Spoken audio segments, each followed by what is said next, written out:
Muito bem, estamos com o nosso Economia e Desenvolvimento, Nardon Nasi, auditores e consultores, há 50 anos, gerando resultados e credibilidade para seus clientes. Planalto, conectando destino, conectando pessoas. Sulpetro, em favor da revenda e do consumidor gaúcho. E Celulose Rio Grandense, há 40 anos, desenvolvendo o nosso estado e contribuindo aí para o desenvolvimento do país. Uma das maiores exportadoras de celulose do mundo. E aqui da nossa terra, né, Jéssica? Sim. Convidada especial hoje no programa. Aliás, parabéns pelas convidadas de grande conteúdo que têm trazido aqui, repercussão.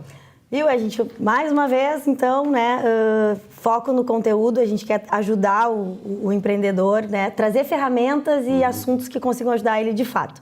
Então, nessa semana, eu convidei uma pessoa muito especial, que é a Magda Veríssimo. Ela é psicóloga, é pós-graduada em business e mestranda em inclusão de pessoas com deficiência.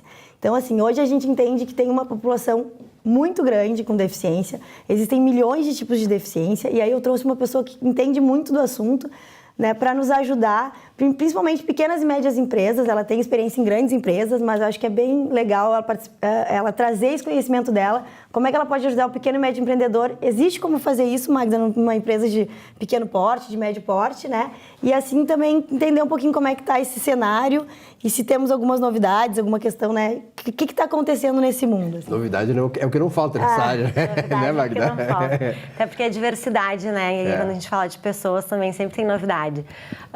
Bom, mas então, obrigada. Queria agradecer o convite. Bom dia a todos. Eu trabalho com inclusão, então, há um pouco menos de 4 anos. E tem sim, né? Sempre tem como fazer a inclusão de pessoas com deficiência nas empresas e eu acho que as pequenas podem começar como exemplo nesse sentido, porque as grandes têm já uma obrigação legal muito importante, até pela questão do preenchimento de cotas, da lei de cotas, muito conhecida pelas pessoas. Hoje venho aqui, né, compartilhar com vocês uma informação que eu acho que é de grande relevância para o mercado, que é, desde fevereiro, então, entrou em vigor a Lei Brasileira de Inclusão, a LBI. E essa lei, assim como tem a lei de cotas, já existente desde 91, a Lei Brasileira de Inclusão, ela vem como uma forma de compartilhar as responsabilidades, que eu acho que é isso que é o que faltava principalmente, né, na sociedade. Porque se colocava um peso muito importante nas empresas de cumprimento de cotas. Mas a Lei Brasileira de Inclusão, ela não envolve só a questão do trabalho.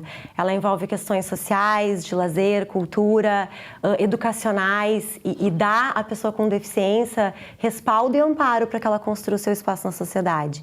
E agora, então, tendo uma lei onde leve para instituições públicas, privadas, essa responsabilidade, o peso vai ser compartilhado e eu acho que assim se espera que as coisas aconteçam de uma forma muito mais sustentável, né?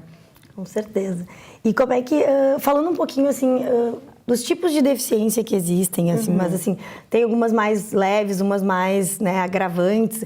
Para uma pessoa que tem uma loja, ou que tipo de... Porque é muito complicado, né? As pessoas, vou perder produtividade ou alguma coisa. Tem um preconceito ainda. Mas deixando a questão do preconceito, se eu quero tentar trazer algum funcionário com alguma deficiência. Existem milhões, né, Magda? Então, assim, como é que a gente pode dar uma luz para ver, assim, né, o empreendedor que tem como ajudar de uma certa forma, sem impactar no negócio, principalmente no resultado, né, que a gente sabe, né, Silvio, sem resultado a gente não consegue pagar os nossos funcionários. Sim. Então, assim, como é que...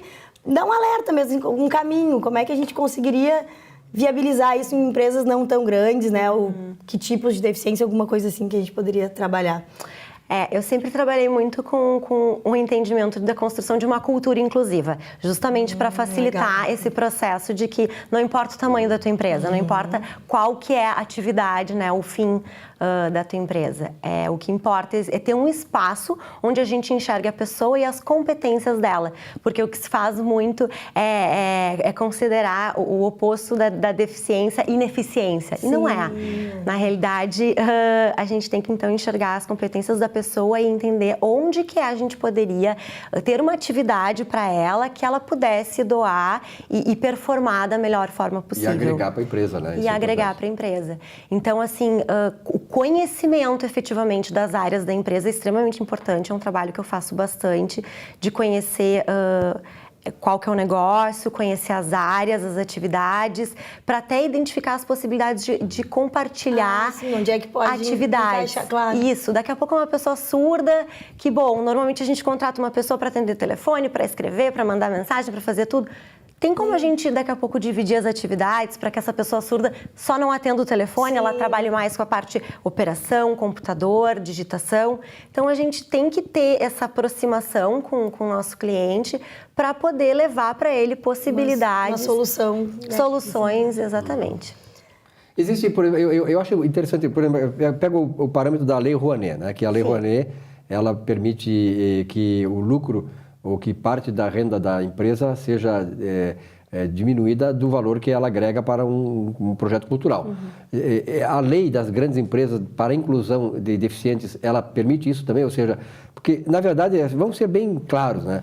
O empresário, claro que ele tem esse espírito, e normalmente mantém esse espírito, mas ele também, como a Jéssica falou, ele não pode, ainda mais pequenas empresas, digamos, comprometer a questão da saúde financeira da empresa. Sim. Então, o governo tem uma lei que possa dar uma contrapartida para quem, digamos, emprega... Não tem...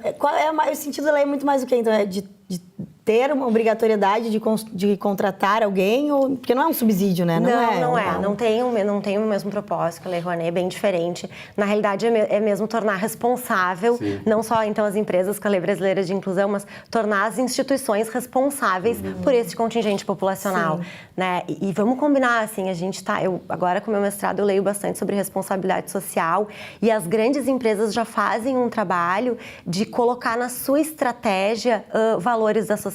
Como é que eu posso, então, vinculado à minha estratégia, trazer iniciativas sociais que vão ao encontro do meu negócio para que a empresa identifique essas ações sociais como um valor competitivo, né? Como uma vantagem competitiva.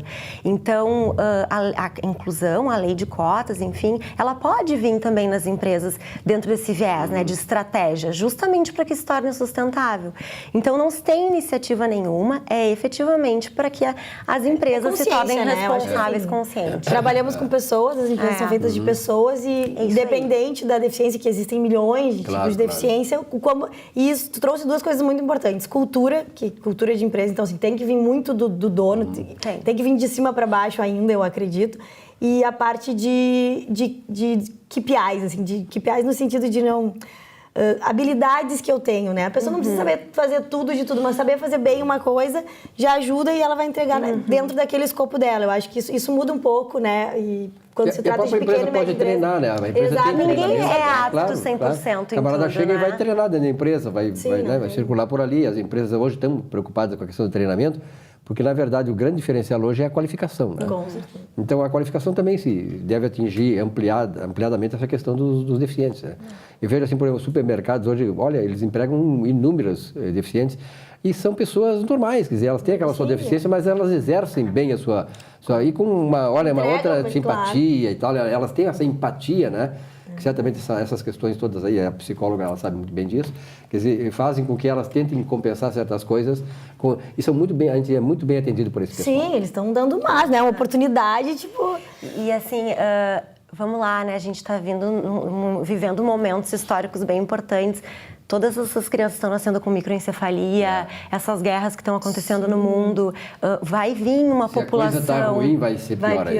Então, onde é que a gente vai colocar essas crianças que um dia vão ingressar na escola, ou né, esses remanescentes de guerra? Então, a gente tem que ter um olhar e um cuidado desde já, para que efetivamente sejam pessoas produtivas né, na nossa sociedade, dentro das condições, das capacidades dela.